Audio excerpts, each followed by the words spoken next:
Bom dia, muito bom estar aqui com vocês hoje para falar de dois assuntos que eu sou realmente apaixonada. Um é a educação e o outro é a tecnologia. Quem aqui não tem momentos marcantes na vida, seja na educação, na sua família? E eu tenho alguns que me fizeram o que eu sou hoje, e eu queria compartilhar com vocês um pouco isso. Quando eu era pequena, uma das coisas que eu mais gostava, eu e minha irmã, era quando a gente voltava da escola e a gente inventou de transformar o nosso quintal de casa numa sala de aula. E a gente tinha uma parede branca no nosso quintal, e uma das coisas que a gente inventou foi pegar giz colorido, azul, rosa, e começar a escrever na parede. E era incrível aquele momento, porque era um momento que eu estava ensinando meus amigos imaginários, junto com a minha irmã, os meus alunos imaginários, e aprendendo também da mesma forma. Minha mãe, como uma professora, educadora, sempre incentivou a gente a fazer isso. E a gente acabava se envolvendo naquele momento. Bom, anos depois, eu, numa aula, esse foi um momento marcante, e anos depois, numa aula, eu entro numa aula de ciências, e aí, realmente, aquilo foi um choque para mim, e aquilo me marcou demais. Eu me lembro até hoje, era uma professora alta, ela tinha o cabelo loiro, óculos grandes, e aquela era uma aula onde ela estava apresentando para a gente do que a gente era feito, de matéria, de moléculas, de átomos. E ela apresentou para a gente a tabela periódica. Gente, aquilo lá, para mim, parece pouco, mas foi realmente impactante.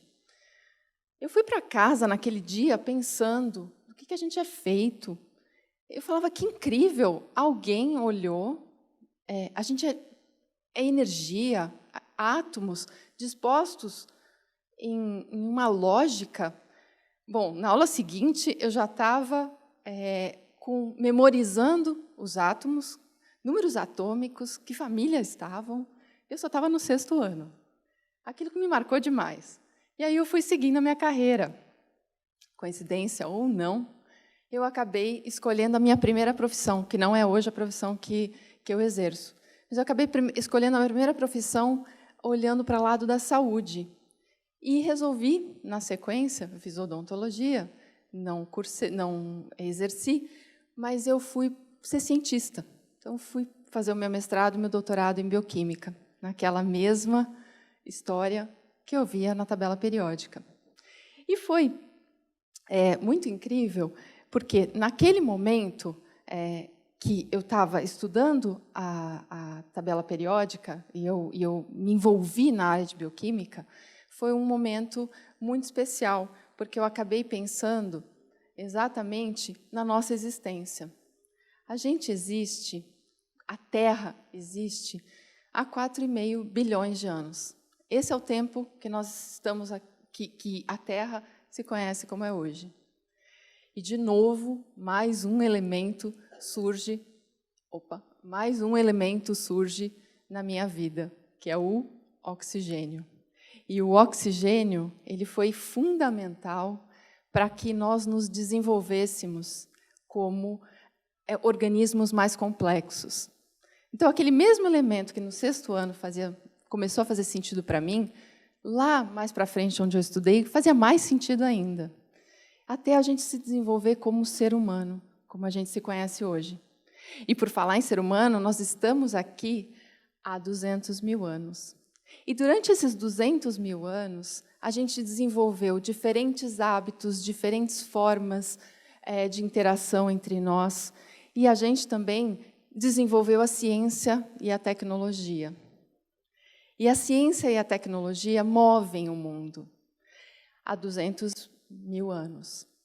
Aí, se a gente pensar, vamos pular um pouquinho, vários mil anos.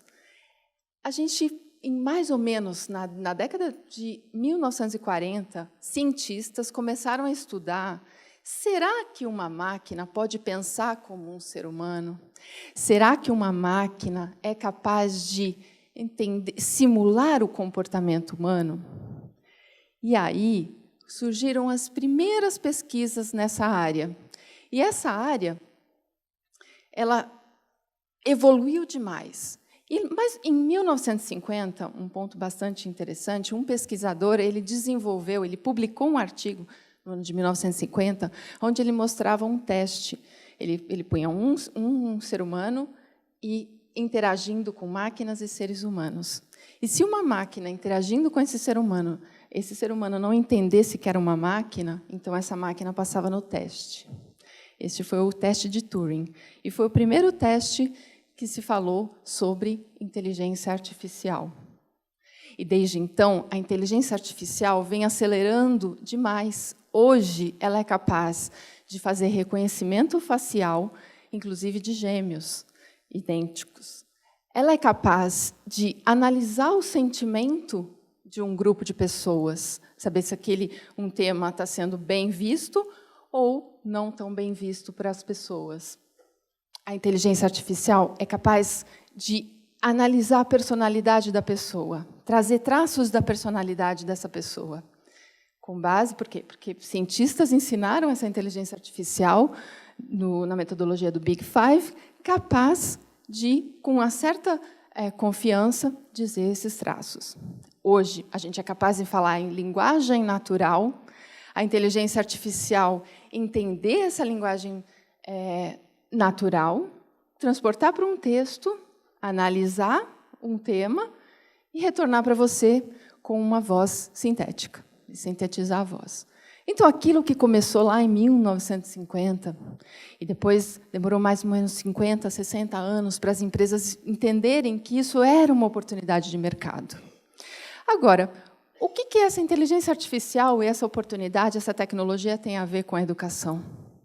Então, agora eu convido vocês para imaginar, da mesma forma que eu fazia lá no meu quintal, vamos imaginar que eu estou numa sala de aula.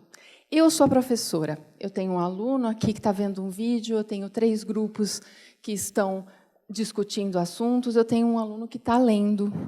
Aí 2 alunos entram na sala de aula, e eu tenho o meu professor virtual. Esse professor virtual diz: Maria, você é uma menina introvertida, gosta de estudar lendo. Então, ela vai e segue o seu canto e ela vai ler. O Pedro, que entra na sequência, é um menino muito extrovertido, que aprende junto com os colegas.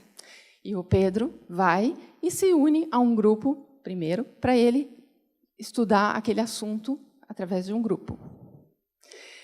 Eu, professora, vou passar pelos alunos e vou verificar o comportamento, o desenvolvimento. E hoje é possível. Agora, vamos pensar aqui comigo. A escola hoje faz isso? Ela consegue verificar a diferença entre o Pedro e a Maria? Se o Pedro rende mais de manhã e se a Maria rende mais à noite? Se as relações entre os alunos estão boas? Se a gente está olhando para o potencial de cada aluno? Será que a gente hoje consegue, no formato de sala de aula, no nosso conceito, a gente consegue dar conta da diversidade, das particularidades de cada um? Assim como eu, lá atrás, fiquei encantada e realmente queria muito trabalhar com ciência, será que a gente está encantando as nossas crianças?